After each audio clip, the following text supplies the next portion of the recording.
Olá, muito boa noite a todos. Mais uma vez, nós estamos aqui na SBN Ligas, com a aula da professora Paula. Professora Paula, que é da Faculdade de Medicina da USP, do Departamento de Neuroradiologia, e vai nos abrilhantar com mais uma aula hoje, nosso módulo 3, não é mesmo, professora? E sem mais delongas, já vou deixar a senhora com a palavra para que nós possamos aí iniciar nossas atividades. Obrigada, Nicolas, mais uma vez pelo convite. Eu fico feliz de estar conversando aqui com os alunos para a gente passar um pouquinho da neuroradiologia e o que a gente consegue oferecer na prática, né, para ajudar o dia a dia da interpretação das imagens. Então, nós hoje vamos falar sobre as afecções vasculares. Antes da gente iniciar, eu só quero contar um pouquinho para todo mundo umas coisas boas, né? Que a gente firmou uma parceria entre a parte de o portal educacional do INRAD e a SBN Ligas. Então, o pessoal, os acadêmicos das ligas de neurocirurgia tem uma condição especial dentro do portal. Então, se vocês se interessarem por algumas das aulas, pelas reuniões, então eu gostaria que vocês todos dessem uma visitada no portal. Vou aqui compartilhar a minha aula, que vocês veem, se vocês apontarem para esse QR Code, leva para a página da Neuro, do Enradiando, onde a gente tem várias coisas bacanas. Então, a gente tem muito conteúdo de congressos, então, pôsteres de congressos. Nós temos também as reuniões científicas que são abertas ao público. Nós temos os cursos, tanto os cursos mais básicos como os mais avançados.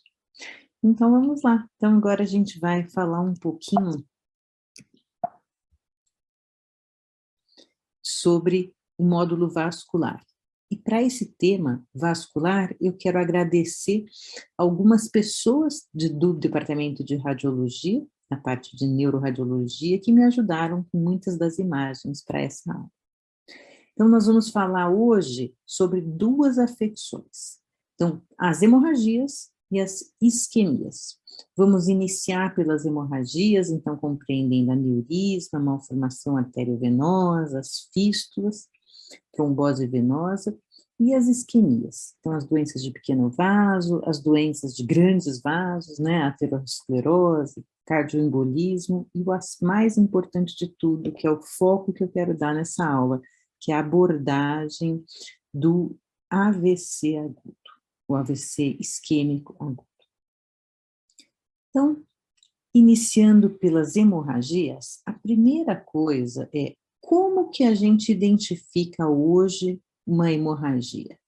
Então, está preconizado, né, com com nível de evidência 1, grau de recomendação A, então, nível 1A, que a tomografia é o exame de escolha para verificar a hemorragia.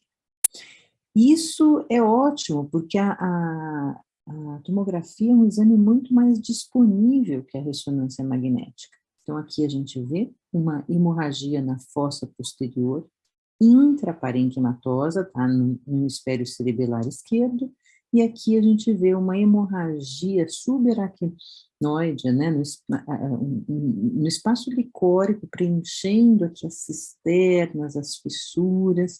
Então, dois tipos diferentes de hemorragia. E a ressonância magnética? Vamos lembrar que a ressonância magnética, até um tempo atrás, ela tinha basicamente T1, flare, T2, gradiente eco, e depois surgiram as sequências de suscetibilidade magnética, que são os SWIs, que são muito mais sensíveis às hemorragias. Então, Quando a gente conversa um pouco sobre sensibilidade da ressonância magnética, a gente tem que lembrar que isso é algo que está mudando, porque a gente está cada vez mais com sequências mais acuradas. E os trabalhos mais antigos mostram a ressonância como uma ferramenta com uma baixa sensibilidade à hemorragia. Hoje não é tão baixa assim. Então, como que a gente vê na ressonância magnética um sangramento?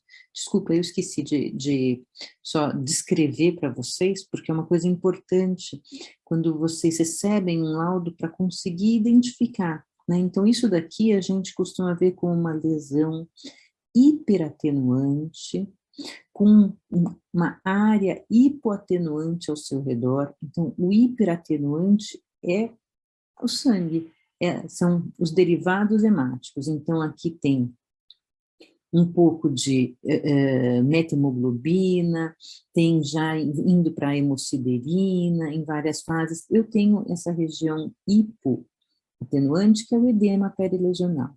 A mesma coisa aqui, né? Então, eu tenho a hiperatenuação preenchendo os espaços glicóricos das cisternas da base, determinando, inclusive, uma dilatação do sistema ventricular. Na ressonância, como que a gente vê a hemorragia? Cada sequência é uma forma diferente. Então, no T1, eu vejo, depende da fase de degradação da hemoglobina, eu tenho um sinal diferente. Mas para a gente guardar, tem um hipersinal no T1. Na maior parte, a methemoglobina, a hemosiderina, elas têm esse hipersinal no T1. No SWI ou SWAN, depende da marca do fabricante, mas na sequência sensível à suscetibilidade magnética, a gente vê como um acentuado hipossinal. Aí você vai me falar, puxa vida, mas como é que eu vou diferenciar? Porque tem vários outros hipossinais. Sim, são os vasos, que é onde a gente também tem hemoglobina. Então, a gente tem tanto o vaso como o sangue dentro do vaso, como o sangue fora do vaso, com essa hipoatenuação. Olha aqui no seio venoso também. Aí, a importância do conhecimento anatômico para verificar onde era para ter sangue, onde, fisiologicamente, onde não era para ter. O flare é bem mais difícil.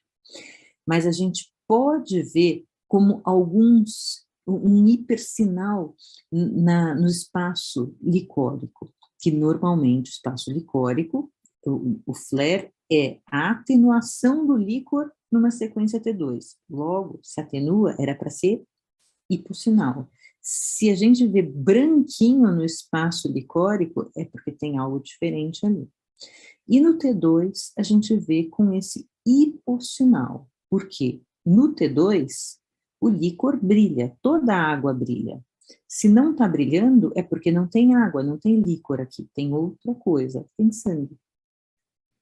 Ok? Então, só para vocês não ficarem perdidos num exame de imagem, saber identificar onde eu tenho hemorragia. E nas angios? Então, como que eu identifico sangue, hemorragia nas angios? Na angiotomografia, onde tudo que é mais atenuante fica branco, né? A gente tem o preenchimento a gente vê também como um hiperatenuante nas cisternas, como por exemplo aqui.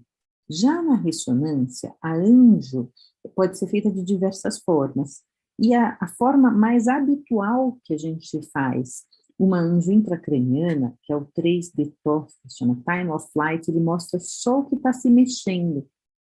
Então, em alguns lugares a gente vê umas nuvens, então isso daqui é uma hemorragia.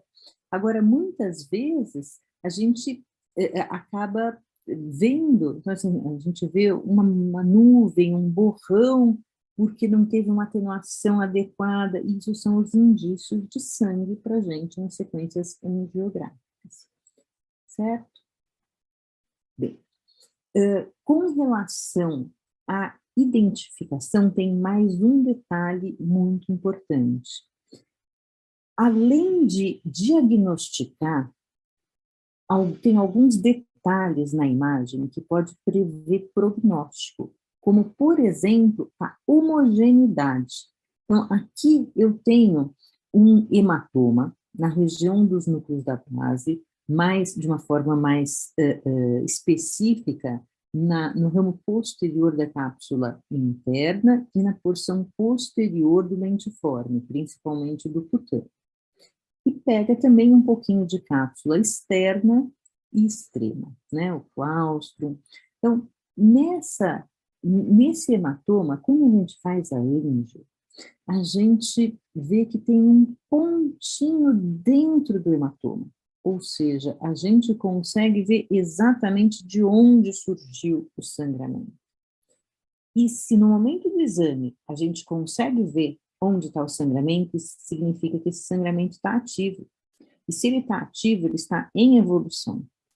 Então, numa fase mais tardia, se a gente identifica uma área de maior extravasamento de contraste, isso indica um mau prognóstico, ou seja, aquele hematoma intraparenquimatoso, aqui no caso, ele está em expansão e ele está aumentando de tamanho e, consequentemente, pior prognóstico para o paciente. Com relação à localização, a gente já conversou lá no início que a gente tem duas principais localizações diferentes.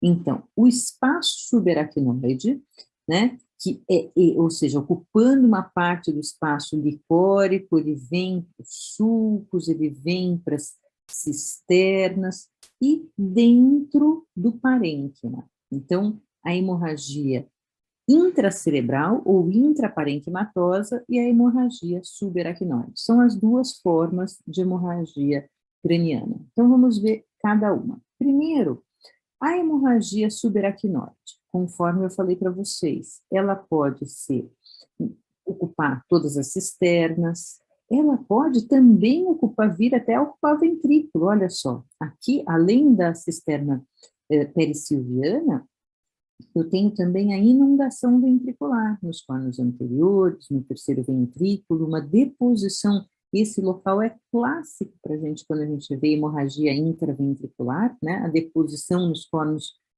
na porção posterior dos cornos posteriores, por causa da gravidade. E o indivíduo fazer o exame de tomografia deitado, né? Encostando a parte da nuca na maca. Agora, isso daqui é uma hemorragia mais difusa. A gente tem hemorragias mais localizadas, como, por exemplo, aqui, ó, só na região pré-pontina, na região peripontina, ou então, aqui, só em alguns sulcos da convexidade, e aí a gente vai ver com isso, né, então, esse caso, então, a gente vai ver que o padrão da hemorragia dá muitas dicas da etiologia. Com relação à hemorragia subaracnoide, a gente tem que o padrão aneurismático é a grande maioria da etiologia. Então, na maioria das vezes, a gente vai ver uma região inundada por sangue porque rompeu um aneurisma. E esse padrão, ele é mais difuso no local, e ele dá indícios de qual foi da localização do aneurisma. É legal a gente lembrar que a grande maioria dos aneurismas estão na circulação anterior, ou seja, vem de ramos da artéria carótida interna. Então, seja tanto na artéria carótida interna, como na bifurcação, né, então na bifurcação, ou na comunicante anterior com a artéria cerebral anterior e na bifurcação da cerebral média. Então, a grande maioria dos aneurismas, primeiro, são nas bifurcações. Por quê? Pela questão física. Se você tem um local onde você tem uma encruzilhada, o fluxo já começa a ter alguns turbilhonamentos. E nesse local ocorrem agressões à parede com mais frequência. E com isso, zonas de fraqueza acabam se desenvolvendo, se alargando e formam-se os aneurismas saculares. Lembrar que os aneurismas, eles podem ser tanto saculares como fusiformes. E na região intracraniana, na grande maioria das vezes, eles são saculares por esses defeitos na parede, né? O aneurisma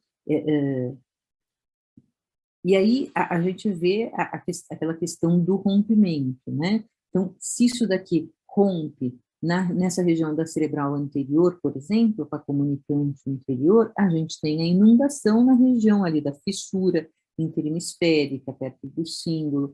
Se é na bifurcação das artérias da cerebral média, a gente tem ali na fissura silviana. Então, é um indício grande o local da hemorragia de onde a gente tem a lesão. Bem, 10% das lesões hemorrágicas de hemorragia subaracnoide são padrão perimesencefálico. Esse padrão perimesencefálico, o próprio nome já diz que é o sangue em volta do mesencéfalo, ele nos leva a dica que o padrão não é arterial, e sim venoso, ou seja, uma ectasia venosa que leva a esse transbordamento, como a gente pode ver aqui na imagem. E a gente tem um padrão mais raro, que é o padrão isolado, ou o padrão de convexidade, onde a gente tem o preenchimento de alguns sulcos na convexidade cerebral por conteúdo hemático. É a minoria das hemorragias subaracnoides, ou seja, eu tenho, em termos de frequência, é muito mais frequente o padrão aneurismático.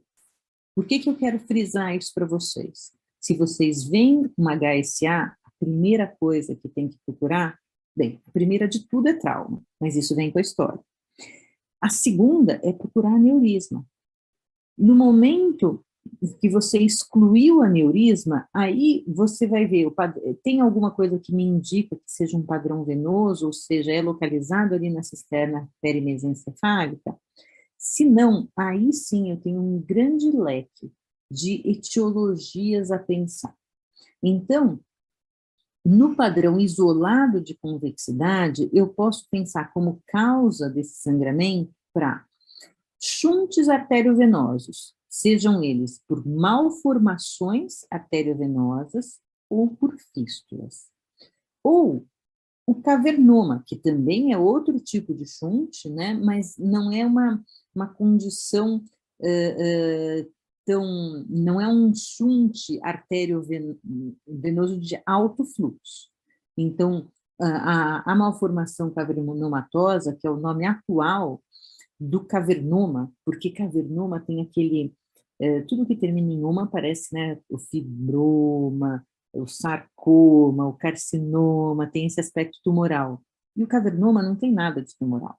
Então, ele é um aspecto malformativo. Então, por isso, a norma atual do cavernoma é essa malformação cavernomatosa. Mas é um termo tão cunhado pelo uso que vocês vão continuar vendo por aí, o pessoal chamando, é um cavernoma. Dissecção arterial, trombose venosa, vasculite, síndrome de vasoconstrição reversível, síndrome da encefalopatia posterior reversível, que é o PRES, estenoses acentuadas, endocardite, angiopatia amiloide, alterações de coagulação, abscesso e até tumor da hemorragia, ou seja, são várias etiologias. Vamos ver um pouquinho mais sobre elas. Então, quando a gente tem um padrão hemorrágico, então a gente olha aqui e fala assim, puxa, esse daqui é um SWI, na sequência de ressonância magnética, eu tenho os meus vasos, mas eu tenho em alguns lugares umas nuvens, parece algo mais que o vaso, então eu tenho algo a mais.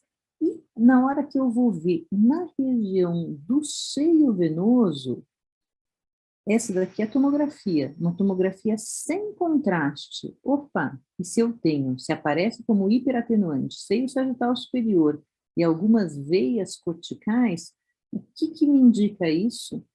Não era para estar aqui. Na ressonância magnética, aqui eu tenho a fase pós-contraste, mostrando que No pós-contraste, que era para o seio se encher totalmente, eu tenho um conteúdo que não permite que o contraste preencha essas regiões.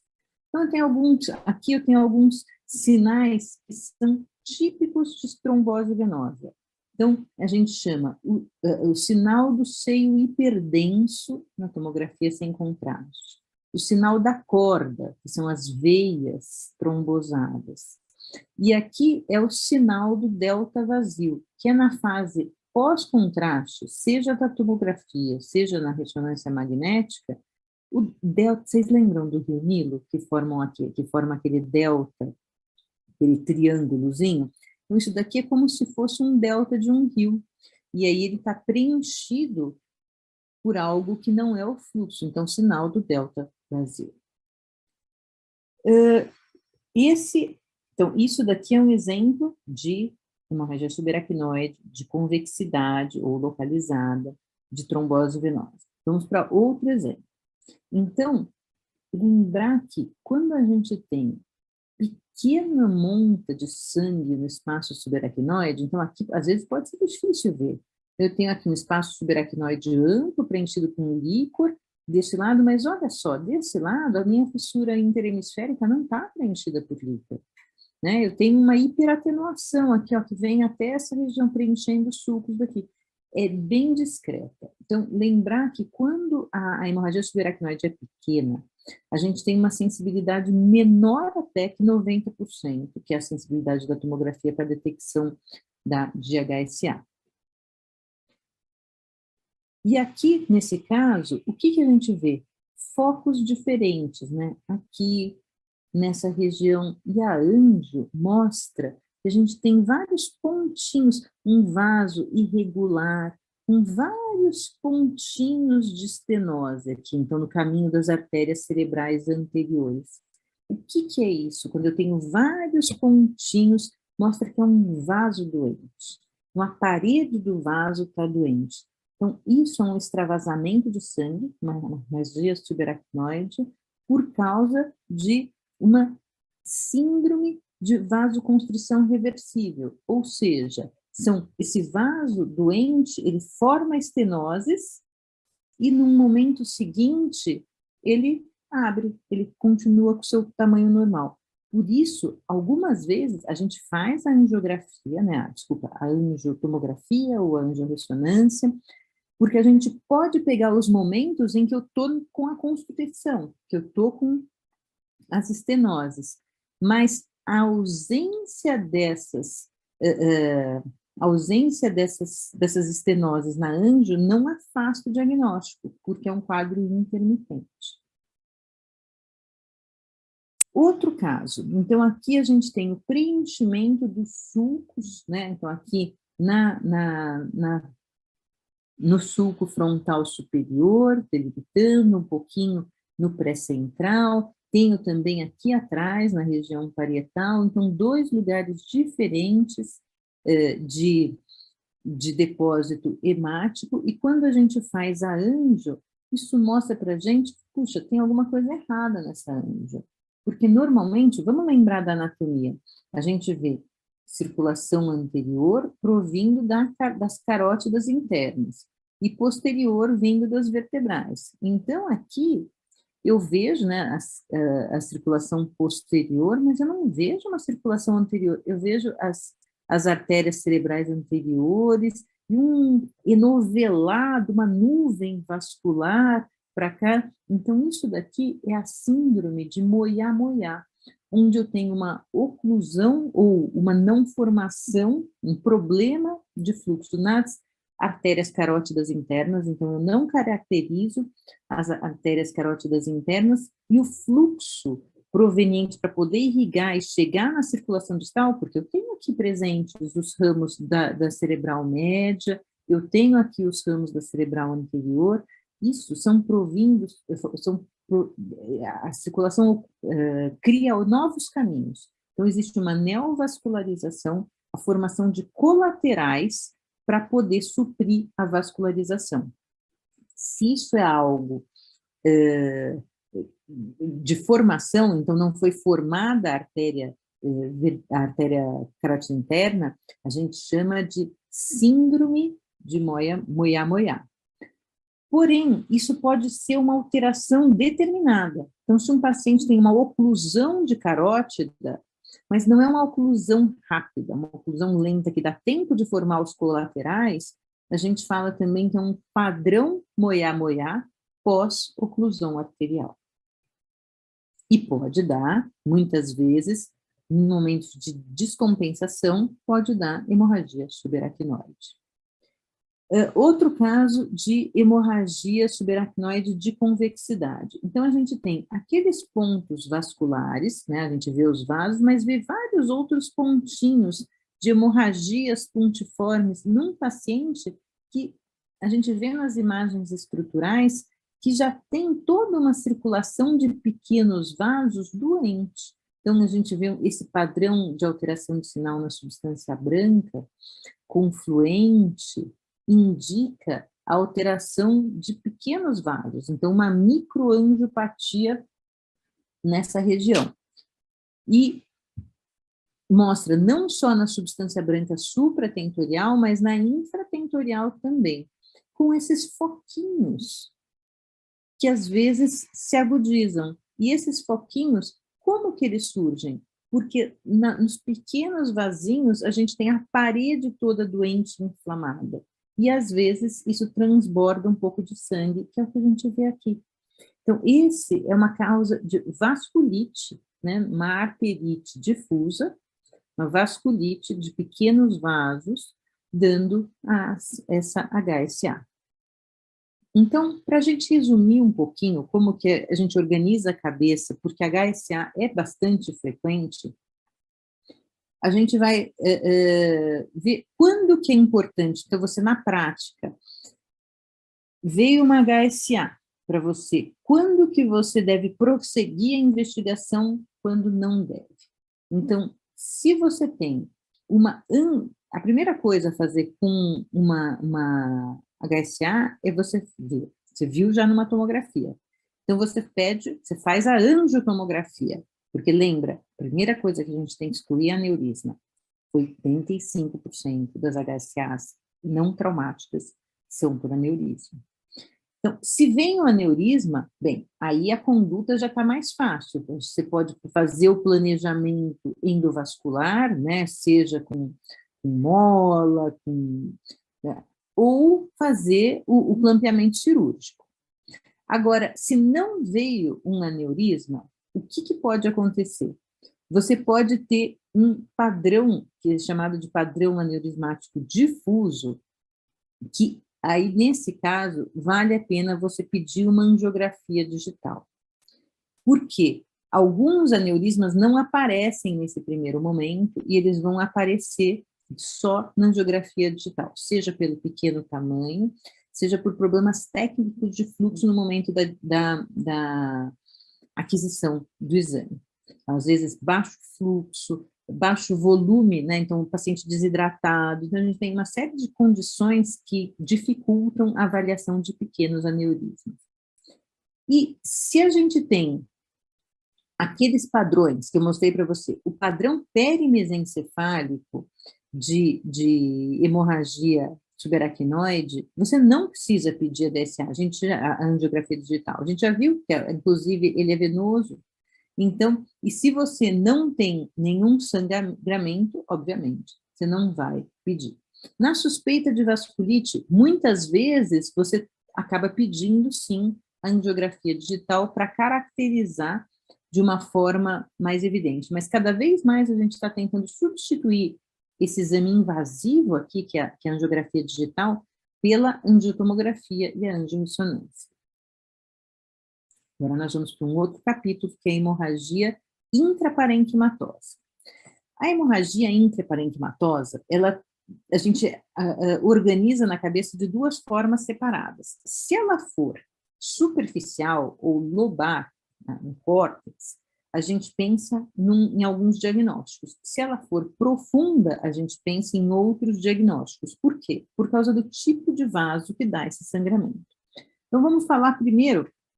Bem, então, as causas, né, dessa hemorragia intraparenquimatosa Nós vamos falar das causas primárias, que são hipertensão e angiopatia amiloide, mas elas também podem ser causadas por tumor, droga, malformação vascular, coagulopatia, trauma, vasculite, doença de moia-moia, e todas aquelas etiologias que a gente viu, que são a minoria também da hemorragia subaracnoide. Então, a gente tem elas aqui também.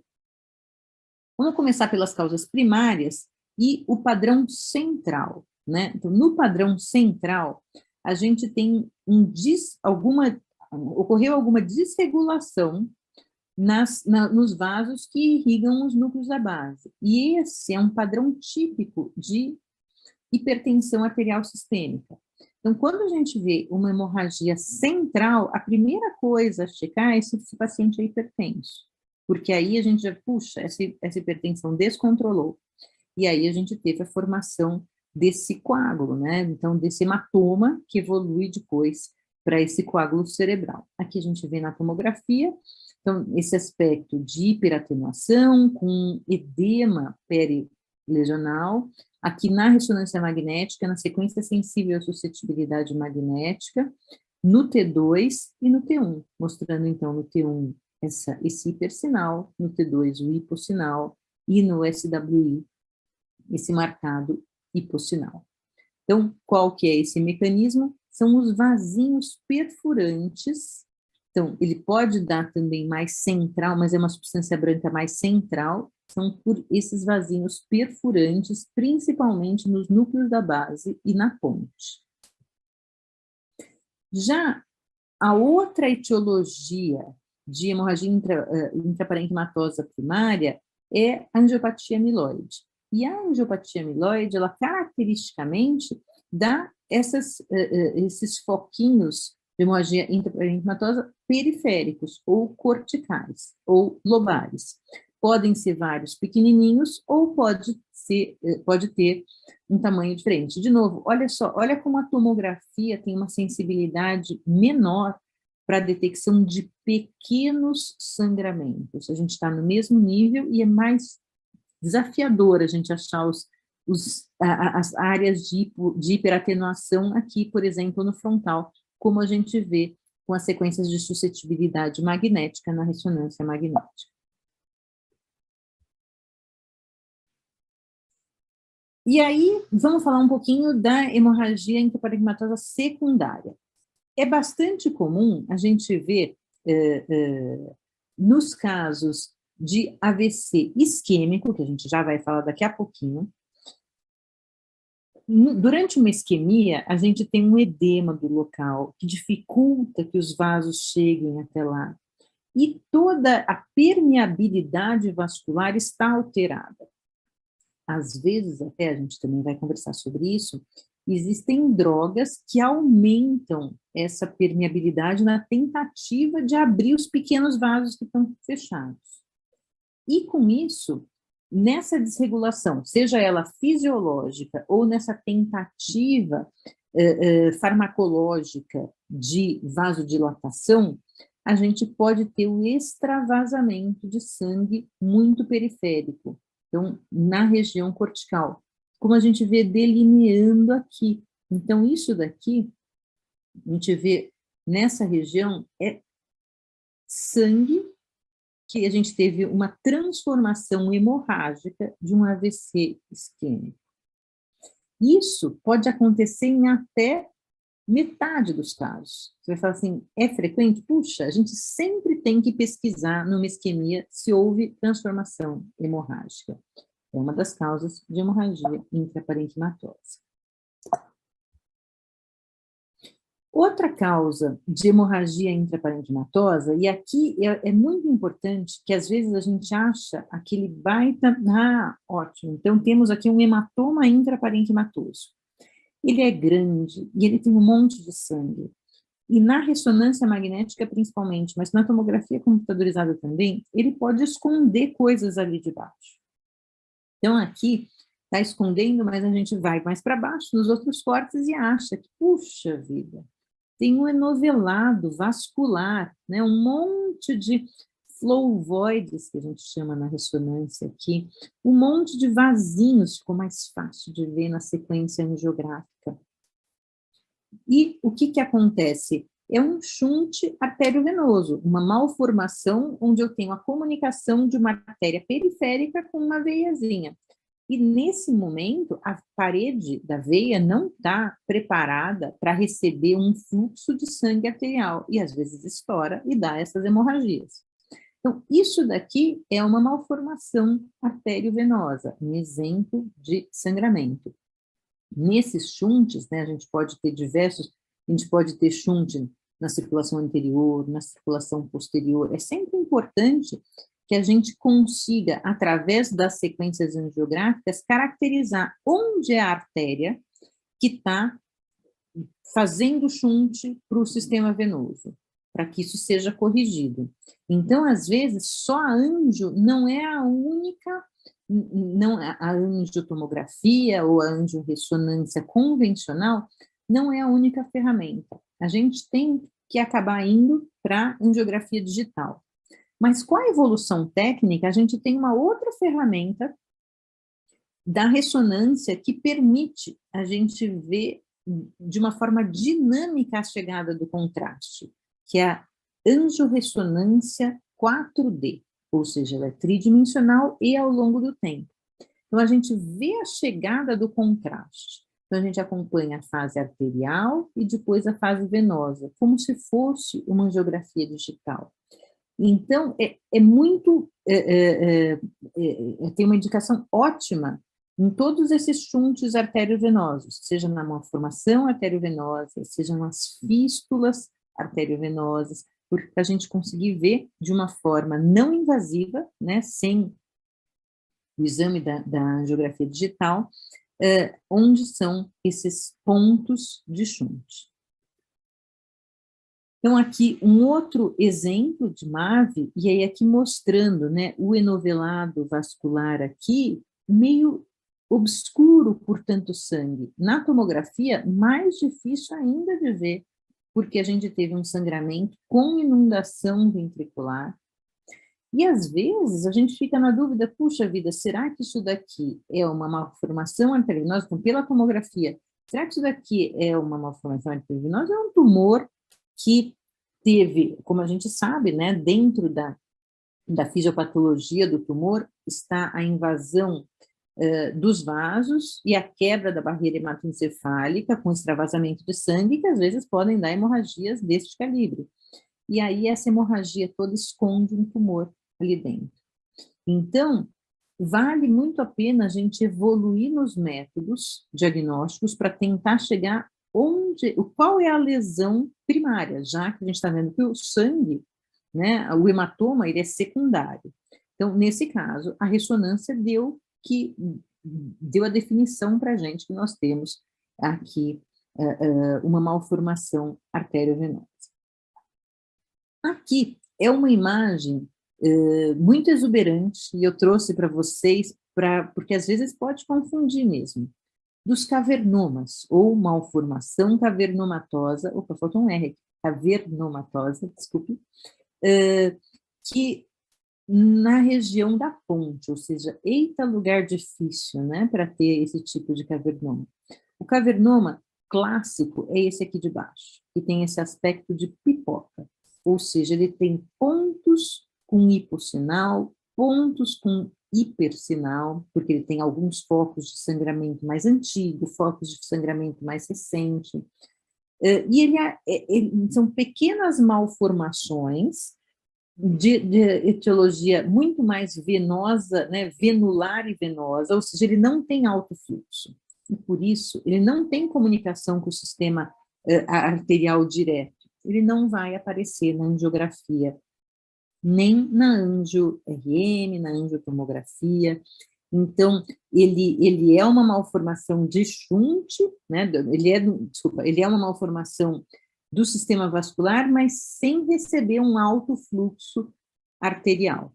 Então, aqui a gente vê no T2, mostrando a área de hemorragia, né? Então, aqui na tomografia a gente já vê a área de hemorragia central, aqui, ó, a área de hemorragia central e o edema que a gente tem adjacente. E aqui, num outro caso,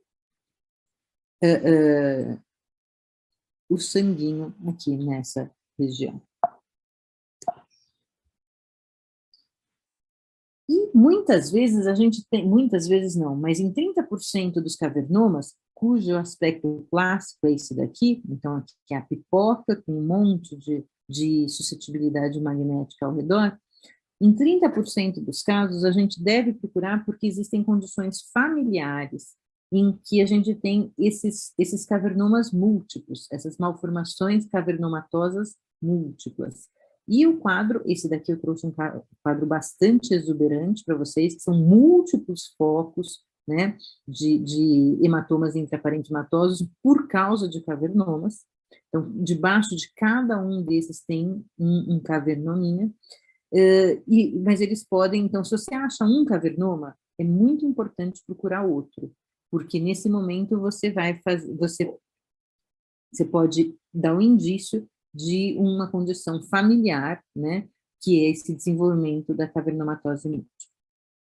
Bem, os tumores, eu já acabei falando para vocês antes, que às vezes você vê um hematoma, mas no fundo, o que tem ali debaixo é um tumor. Aí você vai me perguntar assim, a gente resolve esse problema injetando contraste, né, porque o hematoma é só sangue, não tem por que realçar, e se realça é porque eu tenho uma área de barreira hematoencefálica quebrada, que realça, então isso daqui é um tumor. Pois é, a gente tem dois momentos que a gente cai do cavalo com isso. Por quê? Um eu já mostrei para vocês, um sangramento ativo dentro de um hematoma parenquimatoso, ele pode realçar, mas aí é um realce focal, ok? Mas tem uma outra questão. O hematoma, quando ele está se reabsorvendo, então aquela reação dos macrófagos irem lá limpando a área, gera um processo inflamatório. E quanto mais processo inflamatório, melhor, porque vai limpar mais rápido aquela área. E como que a gente vê na imagem um processo inflamatório? Um realce pós-contraste. Como ele está limpando uma área heterogênea, o realce vai ser heterogêneo também. Então, é importante a gente saber que nem todas as vezes que a gente tem um hematoma, injeta o contraste e realça que aquilo é um tumor. Pode ser um hematoma em reabsorção. E aí é uma grande pegadinha. Aqui eu trouxe para vocês verem a questão, vou simplificar para cá, só para vocês organizar um pouquinho a ideia com relação à hemorragia. Então, nós temos a hemorragia periférica, a hemorragia dentro do parênquima. Se ela for, ela pode, a HSA pode ser aneurismática, perimesencefálica com esse aspecto venoso, de convexidade, que são aquelas múltiplas etiologias. Se ela for intracerebral, se ela for profunda, primária é por hipertensão arterial, se ela for profunda, secundária tem aquelas múltiplas causas, assim como essas, e se ela for superficial ou lobar, primária é a angiopatia amiloide ou secundária, também as múltiplas etiologias. Então, com isso, encerramos as hemorragias e vamos falar um pouco sobre isquemia. Isquemia é justamente a hemorragia, o sangue extravasou, a isquemia, agora nós vamos falar da falta do sangue. A gente tem alguns padrões radiológicos que caracterizam as isquemias. Então, primeiro, falar com relação ao tempo. A gente consegue determinar o tempo de uma isquemia em função do padrão radiológico. Então, numa isquemia aguda, eu tenho um aumento, eu tenho como se fosse um processo expansivo no local. Por quê? Como está faltando sangue, a gente tem um processo inflamatório local. E eu tenho edema e aumento o volume. Na fase subaguda, eu estou organizando esse processo e já começando a reabsorver tudo. Então, quem trabalha muito nesse caso? É um processo inflamatório que está limpando. Então, eu tenho alguns indícios, e com isso eu tenho um realce justamente no padrão, em todo o córtex que foi acometido. Então, eu tenho o famoso realce giriforme. E o aspecto crônico é a redução volumétrica. Com relação à topografia, eu posso ter, a isquemia, a gente tem que saber muito para ver as imagens, a gente tem que saber muita anatomia, porque eu posso ter a topografia nas artérias leptomeníngeas ou nas artérias perfurantes. As artérias perfurantes são aquelas pequenininhas, as leptomeníngeas são as principais. E elas são divididas na circulação anterior, que vem da carótida interna, da circulação posterior, que vem da vertebral, mas também a gente tem o acometimento das artérias medulares, dando a característica das lesões no centro semioval ou nas fronteiras vasculares, nas fronteiras entre as grandes artérias. Vamos ver um pouquinho isso. Então, lembrando, para a gente falar de isquemia, tem que saber a anatomia vascular. Aqui a gente tem o território da artéria cerebral anterior. E para quem não lembra muito a anatomia, fala assim, nossa, mas essa salsichinha aqui no meio, sim. Então, lembrar que não é todo o lobo frontal que é irrigado pela artéria cerebral anterior. Não, essa parte mais lateral já é toda da artéria cerebral média, né? E aí você vai falar assim, puxa, mas até aqui atrás no parietal é a artéria cerebral anterior? Sim. Então, lembrar que ela corre aqui do lado, então a gente tem a pericalosa, caloso marginal, e irriga até o final do parietal. Então, o nome engana. Às vezes, a gente tem uma lesão nessa região medial aqui, parietal, e a culpada é a artéria cerebral anterior. Então, por isso que é muito importante saber. E a gente vê isso daqui numa fase aguda, né? Então, essa hipotenuação no giro do símbolo aqui em cima. Artéria cerebral média pega a maior parte do parênquima do hemisfério cerebral. Então, pega frontal, parietal, temporal, né? É muito ampla a sua irrigação. Por isso, muitas vezes, a gente acaba setorizando e falando, puxa, isso daqui é a divisão anterior, isso daqui é a divisão posterior, para tentar dar um pouquinho de mais noção. Às vezes, a gente tem esse acometimento total da artéria cerebral média. Isso daqui também, temporalmente, isso daqui é agudo, porque eu tenho um efeito expansivo nessa lesão. E o que caracteriza as lesões isquêmicas quando a gente está nessa fase? Olha só, é um acometimento córtico-subcortical. A gente tem como se fosse uma linha reta, olha, daqui para cá tem sangue, daqui para cá não tem sangue. Então, quando eu tenho essas linhas retas, isso me indica que é algo que faltou sangue ali do suprimento arterial. Da circulação posterior, né, a gente tem aqui a artéria cerebral posterior, que pega, lembrar que ela pega a região temporal medial também. Então, aqui a fase aguda, numa ressonância magnética, num FLAP, mostrando não só o acometimento do lobo occipital, mas também dos giros temporo-occipitais, hipocampo.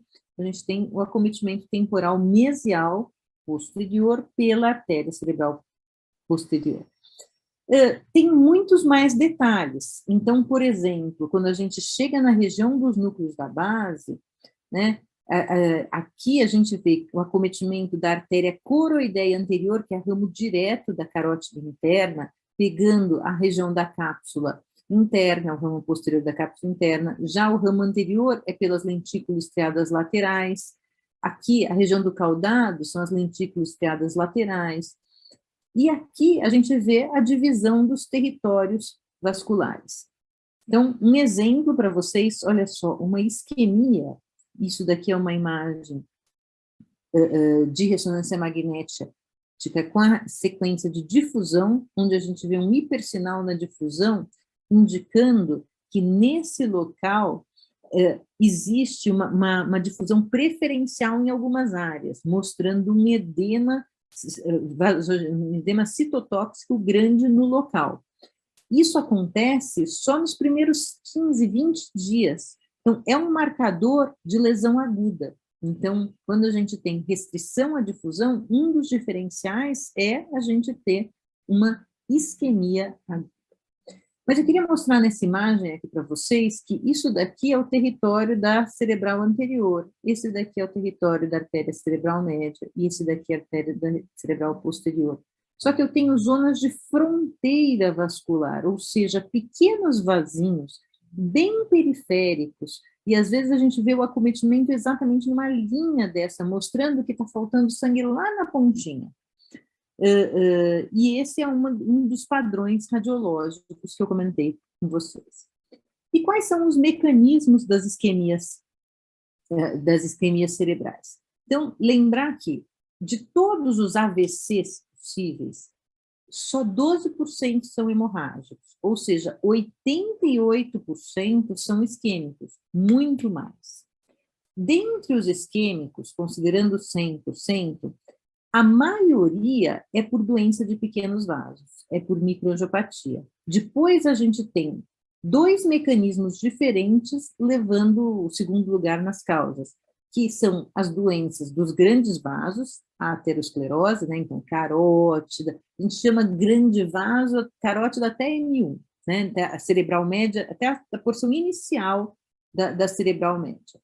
Ou cardioembolismo, ou seja, mecanismo embólico, cujo trombo pode sair do coração, às vezes o trombo pode sair da aterosclerose também. Eu tenho uma placa na carótida, no bulbo, e desprende um trombo e vai lá para cima. E aí ele funciona como um mecanismo de embolismo.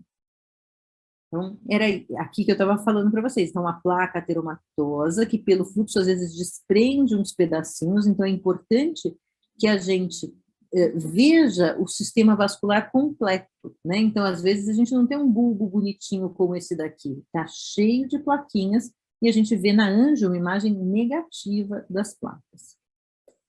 E eu vou passar mais tempo falando com vocês sobre a isquemia aguda. Mais tempo, na verdade, nós temos 3 minutos, mas chega um pouquinho atrasado, mais uns 10 minutinhos, mas eu quero falar para vocês sobre a isquemia aguda, porque essa é o mais importante de tudo.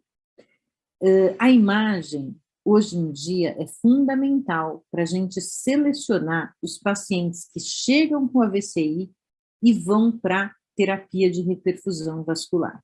Lembrando que tempo é cérebro. Quanto mais a gente demora para reperfundir uma área, menos chance dela continuar viva, ou seja, ela pode evoluir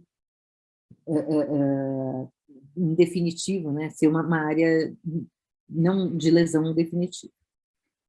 Quais são essas terapêuticas de reperfusão vascular? Aí a gente tem a trombólise endovenosa, que inicialmente ela só era feita se o paciente conseguia chegar no serviço até 3 horas depois do ictus, depois do evento. Hoje em dia, essa janela já foi estendida. Então, mostrou-se que a droga tem uma ação no trombo, de dissolver o trombo até 4 horas e meia depois do ictus. E tem casos até que se faz a trombólise um tempo maior que esse, naqueles casos que a gente não sabe quando foi o ictus, ou seja, o paciente acordou já com AVC. Você não sabe se foi quando ele foi dormir ou quando ele acordou, não dá para saber o tempo. E uma outra terapia de reperfusão é a trombectomia mecânica, ou seja, ir lá mecanicamente e retirar o trombo do local com um exame intervencionista. Classicamente, a trombectomia ela é feita de 0 a 6 horas, ou seja, o paciente só pode ir lá fazer a trombectomia se ele chegou em até 6 horas. Por isso que é muito importante a gente ser rápido no diagnóstico. Então, não dá para ficar pegando a imagem e olhando, não. Esse paciente chegou em 20 minutos, tem que estar feita a tomografia, a angiotomo, para já estar avaliando para ver o que vai fazer. Então, a agilidade da equipe é muito importante.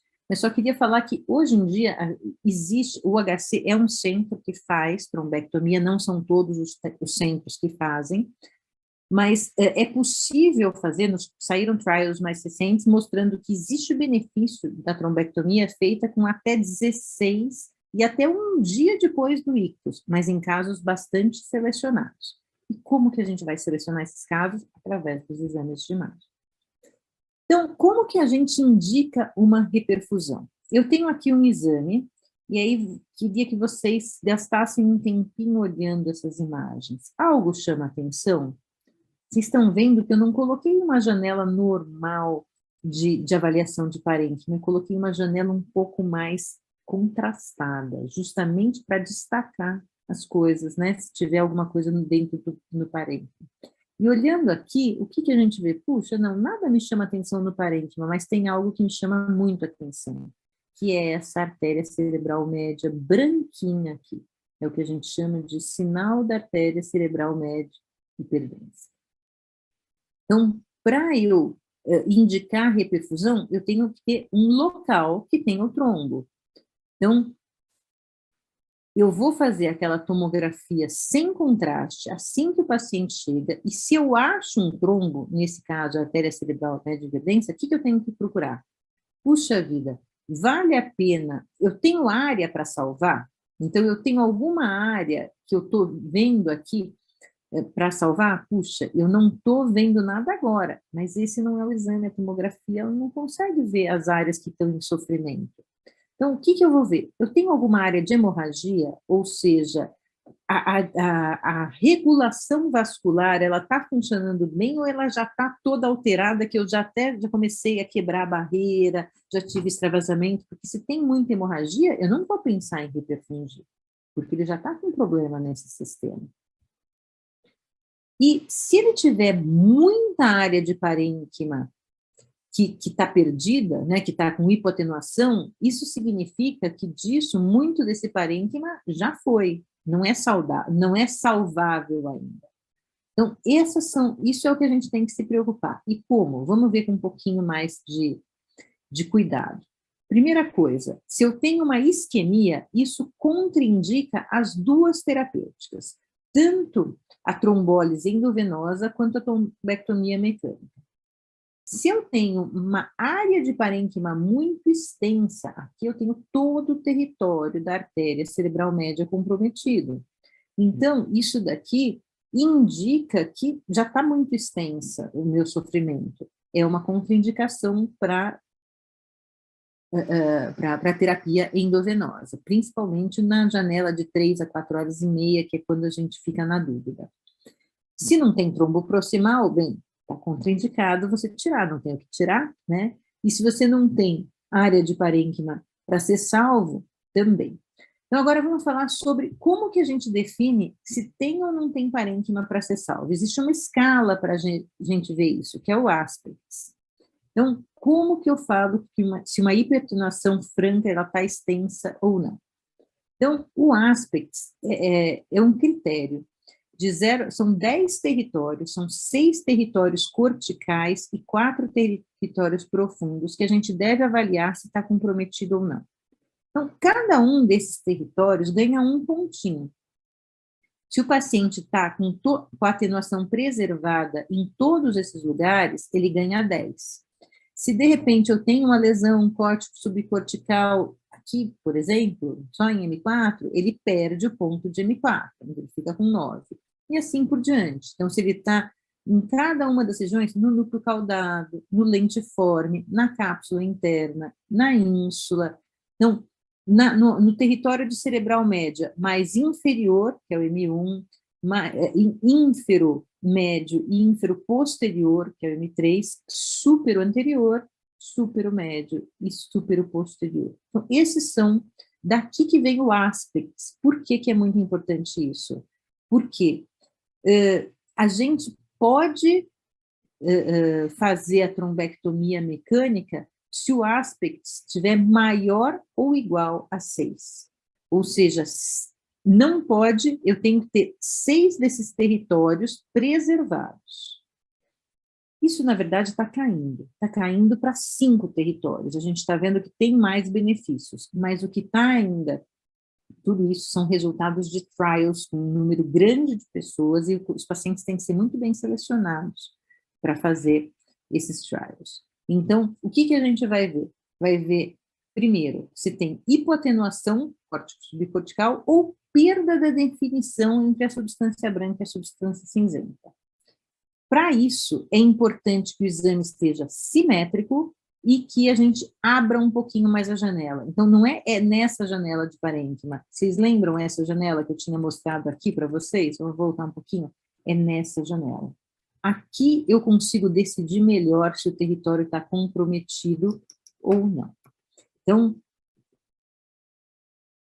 visto o aspects,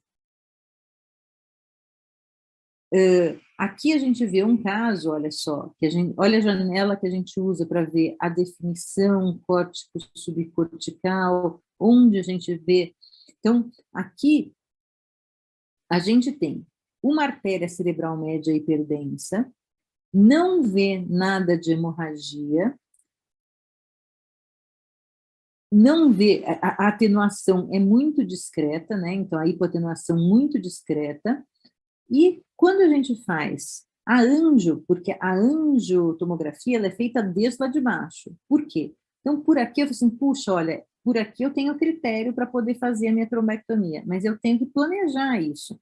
Então, olha só, no planejamento, tem que lembrar que tem que entrar por aqui o catéter para poder fazer a trombectomia. E olha a placa que a gente tem dentro do bulbo.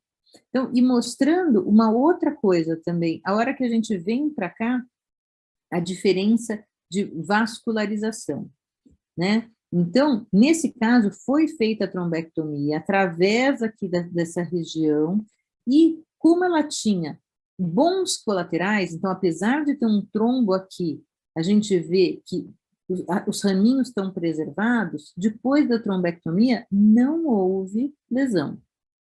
Agora, olha esse outro caso. Então, aqui eu também tenho um sinal da artéria cerebral média hiperdensa, e a hora que eu faço, né, com uma hipoatenuação que não está muito grande, então, assim, tem critério para trombólise. Mas na hora que eu faço a anjo, olha a diferença entre os lados, eu não tenho muitos colaterais. A ausência de colaterais, ela não contraindica a trombólise, mas ela é uma indicação de pior prognóstico. Então, a evolução desse caso é bem pior. E aí, vou terminar aqui, porque a gente já está quase se aproximando do horário de terminar, né? Falar que a gente tem alguns grupos especiais que a gente acaba estendendo um pouco a janela. Então, é o que eu estava falando para vocês. A trombectomia, a gente tem dois trials, né? O diffuse e o down, que mostram, desculpa, aqui está o diffuse, aqui está o down, né? Que no diffuse foi mostrado que a trombectomia, se você selecionar bem o paciente através de métodos mais avançados, fazendo mismatch, a diferença, usando a perfusão, tanto pode ser por tomografia, por ressonância, você tem um bom prognóstico nos pacientes até 16 horas. E o Down mostrou até 24 horas após o infarto. Ou seja, a gente tem, o Down, o padrão é através do mismatch, né? E aqui a área, e aqui também através do mismatch, ou seja, métodos avançados. Mas é só para mostrar para vocês que, às vezes, quando a gente sai da janela, a gente está entre mais de 6 horas, às vezes dá para fazer essa trombectomia. A gente só tem que estudar melhor o paciente. Então, levar para a tomografia, quem tem perfusão por tomografia, fazer uma perfusão por tomografia, quem não tem, fazer na ressonância magnética, para fazer a comparação da perfusão com a difusão, para ver a diferença entre o edema vasogênico e a quantidade de tecido, né, ou seja, o que está em sofrimento e a quantidade de tecido que já foi perdida, para ver se vale a pena, se eu tiver uma grande quantidade de tecido em sofrimento, vale a pena trombolizar. Bem, e com isso eu acabo, acho que a gente falou bastante das condições vasculares, e eu achei por bem me ater um pouquinho mais nas condições, primeiro na isquemia aguda, e na questão da hemorragia, para vocês saberem quando deve prosseguir ou não, como prosseguir com a investigação diagnóstica. Então, professora Paula, muito obrigado pela excelente palestra. Acredito que a mensagem final aqui para os meninos é realmente essa questão de reconhecer hemorragia, isquemia, eu acho que esse é o grande highlight. Então, nós precisamos realmente, nas hemorragias, pensar em diagnósticos diferenciais em diversas situações que a senhora mencionou, e a tomografia ver a possibilidade aí da isquemia e até mesmo propor aí tratamentos de trombólise, e tem até recursos de trombólise mecânica ou química, né? Então, muito bacana mesmo. Não tivemos perguntas aqui, eu fui perguntando ao pessoal, muitas das ligas estão conseguindo fazer a projeção e vários alunos assistindo nesse horário agora a nossa palestra, então, parabéns mais uma vez. E deixo o livro para a senhora quiser fazer alguns comentários finais e depois eu faço algumas mensagens para os alunos. Então, pessoal, conforme eu falei para vocês, imagem é muita anatomia. E vocês estão no momento de reforçar esse aprendizado da anatomia, porque o mais importante é quando você sabe para que é usado. Às vezes você fala assim, é muito chato aprender anatomia vascular. Para que eu vou ter que saber se a lentícula estriada vem da cerebral, a média vem da cerebral anterior ou da cerebral média? Para que eu vou ter que saber isso?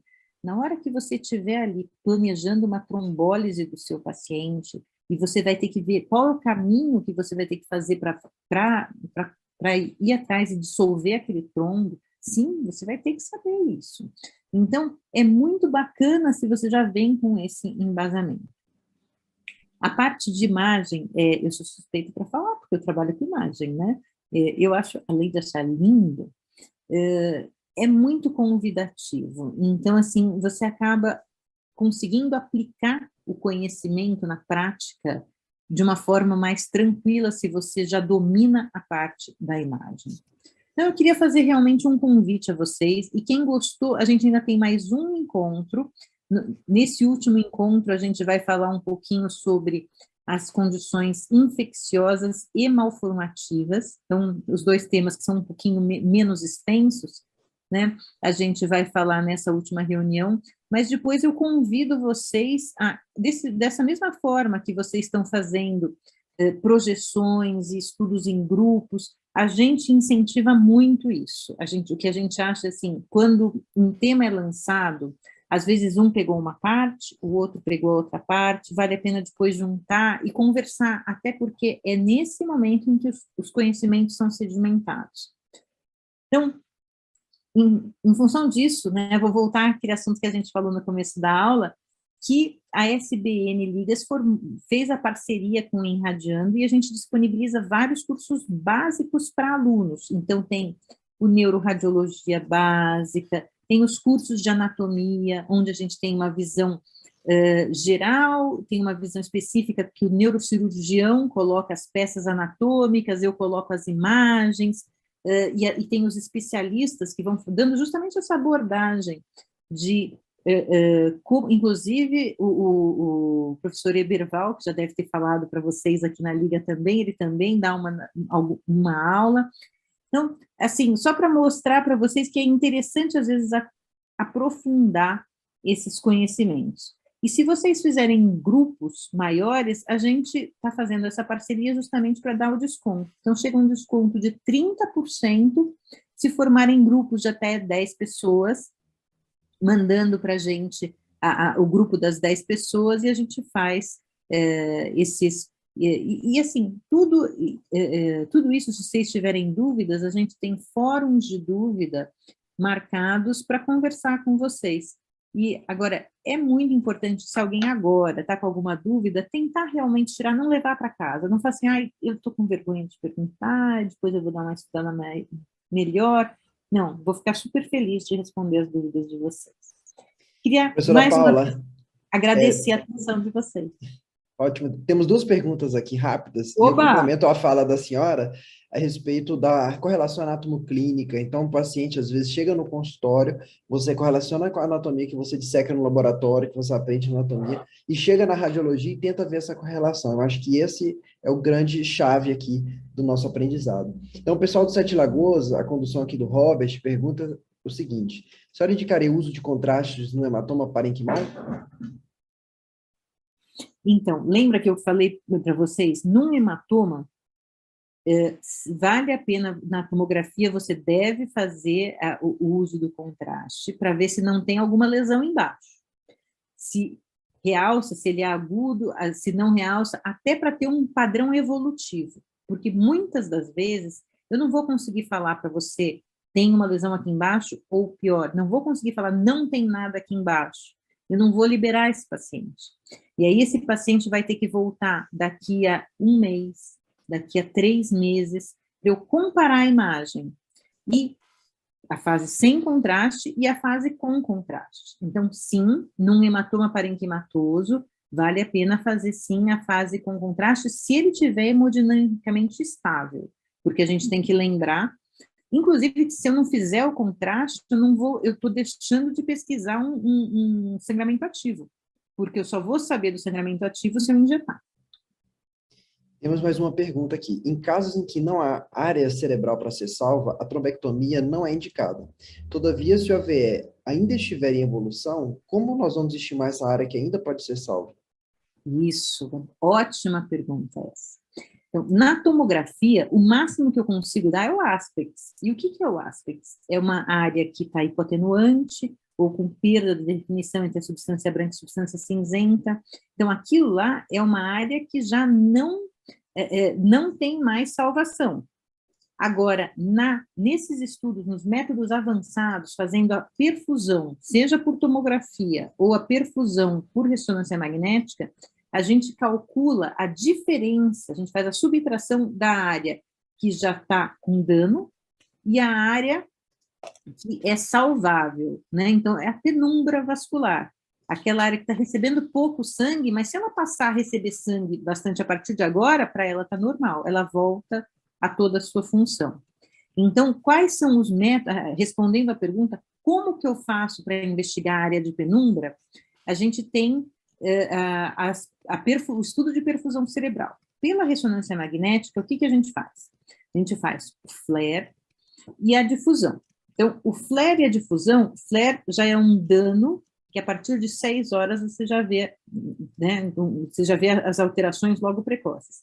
E a difusão é uma área que está com aquele edema, então vai dar uma área um pouquinho mais. E você faz a perfusão em relação à difusão, você vai ver que o déficit perfusional é muito maior do que aquele dano que já está ali da difusão, que mostra o edema citotóxico.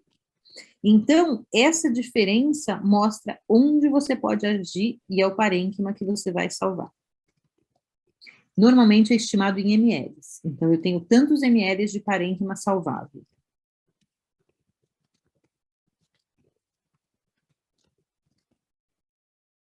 Temos mais alguma dúvida, Nicolas? Não, só essas mesmo. Professora Paula, vou dar um recado aqui para os meninos e vou ser um spoiler. Nós acabamos de fechar o cronograma específico para SBN Ligas no Congresso Brasileiro de Neurocirurgia. Então, nós teremos atividade exclusiva para os acadêmicos, vamos ter algumas competições entre as ligas, então já se prepara que vamos divulgar, e também aulas sobre empreendedorismo aí dentro da neurocirurgia e da medicina. Então, temas aí que vamos reforçar para vocês, então não percam, em abril teremos o congresso. E dia 2 de março, nós teremos aí o nosso último módulo com a professora Paula, na quarta-feira, às 6 da tarde também, para que nós possamos aí desenvolver mais uma tarde aí de discussão de neuroradiologia. Professora Paula, mais uma vez, muito obrigado. Nós vamos encerrar agora o nosso curso e aguardo vocês até a próxima atividade já em março. Até mais, gente. Obrigada mais uma vez.